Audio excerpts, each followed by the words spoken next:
정말 세제 개편안되고 나서 정말 많은 얘기들이 나오고 있는 것 같아요. 근데 저는 건강하게 느낍니다. 뭔가 정책을 입안했는데 그 정책 입안한 내용을 가지고 이렇게 전 국민이 관심을 갖는 거 바람직하다라고 생각이 돼요. 정책을 입안한 사람들도 완벽할 수는 없어서 전 국민이 조금씩 의견을 주시는 부분 저는 바람직하다고 보입니다. 그럼에도 방향은 분명히 정해져 있는 것 같다라는 생각도 지울 수 없고, 실제로 지금 비거주에 대한 요건들을 많이들 얘기하시죠. 비거주 부분도 요건들이 정말 이렇게 많이 나올 줄은 몰랐습니다.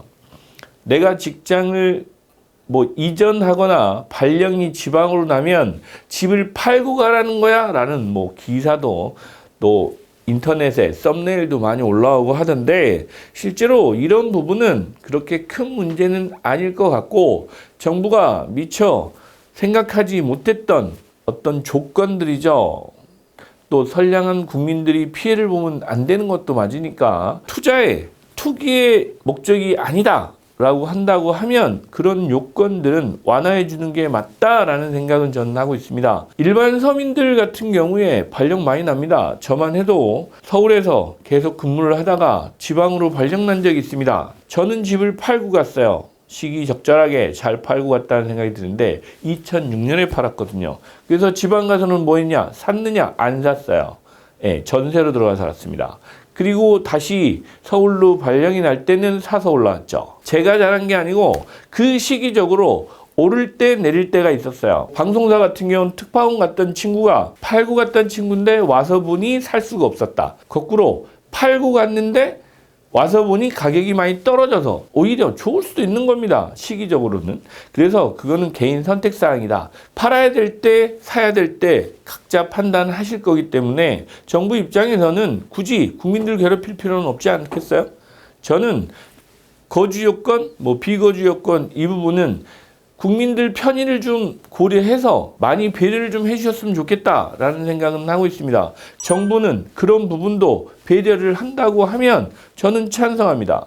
필요하다라는 생각도 들고요. 그리고 지난주에 부부 공동명의도 잠깐 말씀드렸는데, 부부 공동명의는 오히려 촘촘해졌어요. 촘촘해진다는 얘기가 무슨 얘기냐? 혜택이 금액대별로 조금 더 큰 구간, 또 조금 더 적은 구간 이렇게 나뉘어 있습니다. 본인이 잘 선택하시면 지금 현재 공동명의보다 훨씬 혜택이 많은 조건도 있을 수 있다라는 부분도 좀 참조하셔서 꼼꼼히 공부하셔야 됩니다. 따져보시면서 공부하시면 여러분들이 자산을 형성하고 지킬 수 있다라는 부분도 참고하시면 될 것 같아요. 비판만 한다고 내가 부자 될 수 있는 거 아닙니다. 차라리 그걸 공부해 보는 것도 나쁘지 않다라는 생각이 들고, 공부해서 오히려 나 자신한테 유리한 조건을 찾는 게 훨씬 더 현명한 방법 같다라는 말씀을 꼭 드리고 싶었습니다.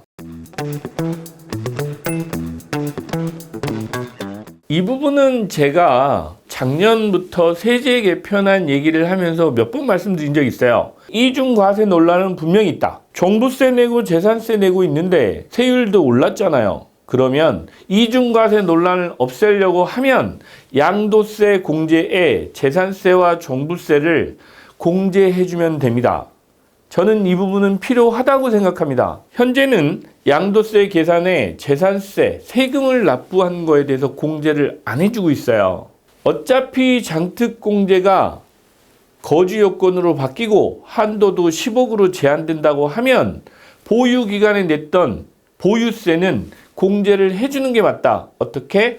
양도세 공제를 해주는 게 맞다고 저는 생각됩니다. 지금까지도 왜 그 얘기를 안 했는지 모르겠습니다. 그런데 제가 보기에는 장특공제가 워낙 공제 비율이 높다 보니까 그 부분에 대해서 일반 국민들도 간과하고 지나가셨는데, 사실 저희들이 양도세 낼 때 보면 그렇게 많은 재산세를 또 종부세를 보유기간 내내 내고 있었습니다. 그런데 이게 비용으로 공제가 안 되다 보니 매몰 비용이었어요. 그러나 이중과세 논란 포함해서 이번 세제 개편안에 꼭 필요한 부분인 것 같아요. 양도세, 보유기간 내는 보유세는 공제해주자. 라는 게 제 의견입니다. 사실 저희 회사만 놓고 봐도 모듈러는 미래 주택 정책이라고 할까요? 주택 공급에서 반드시 필요한 미래 산업이다라고 저는 생각하고 있습니다. 그래서 저희도 많이 준비를 하고 있는데 아직까지는 활성화되어 있지는 않습니다. 이번 공급 대책에도 LH 같은 경우는 모듈러 주택을 공급을 많이 하고 법적으로 제약이 있는 부분이 있어요. 모듈러 주택 같은 경우는 공장 생산인데 지금까지 우리나라 건설 산업은 기성고로 돈을 지급해 주는 게 있습니다. 이런 부분이 조금 완화돼서 보완된 것 같습니다. 그런데 최근에 1년에 지금 상황을 보면 삼성도 그렇고 LG죠. 모듈러 주택 2억짜리 3억짜리 주택 보셨을 겁니다. 제가 보기에는 미래 산업인 건 맞습니다. 멀지 않았어요. 실제로 여러분들보다는 제가 현장에서 많은 경험을 하고 있고 또 엔지니어적인 측면에서 보면 기술적으로도 많이 성장했습니다. 그래서 대기업들이 뛰어들었다라고 하면 이미 가능성을 보고 있는 겁니다. 그리고 지금 같은 건설 시장의 상황으로 놓고 보면 공사비도 늘고 기간도 늘고 이런 시대적인 상황에 맞진 않습니다. 우리가 예전에 스타워즈 보셨죠? 스타워즈 우주에 짓는 집들 같은 캡슐형 주택 있잖아요. 일론 머스크 캡슐형 주택 짓는다고 했는데 다들 그쪽에 관심을 가지시더라고요.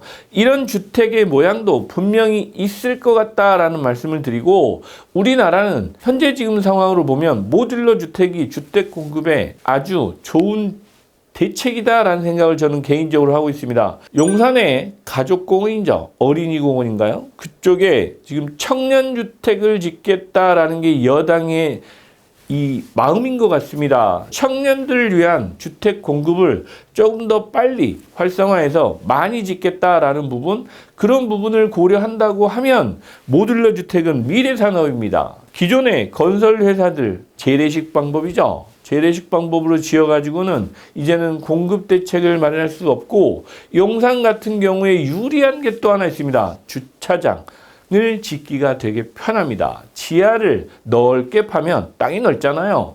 그래서 주차장 확보가 쉽기 때문에 모듈러 주택을 짓는다고 하면 빠른 시간 내에 많은 공급을 할 수 있고 또 지금처럼 대기업들이 AI 생태계를 활용한 가전제품까지 세팅을 딱 해준다고 하면 정말 만족도가 높지 않겠나라는 생각도 저는 해보고 있습니다. 심지어 저희 사업 모델로도 저희는 도심지에 모듈러 주택 공급을 해보겠다라는 생각을 저는 가지고 있습니다. 모듈러를 익숙치 않으시겠지만 이제는 관심을 좀 많이 가지시는 게 지금 우리나라 부동산 시장의 상황이다라는 부분을 꼭 말씀드리고 싶습니다.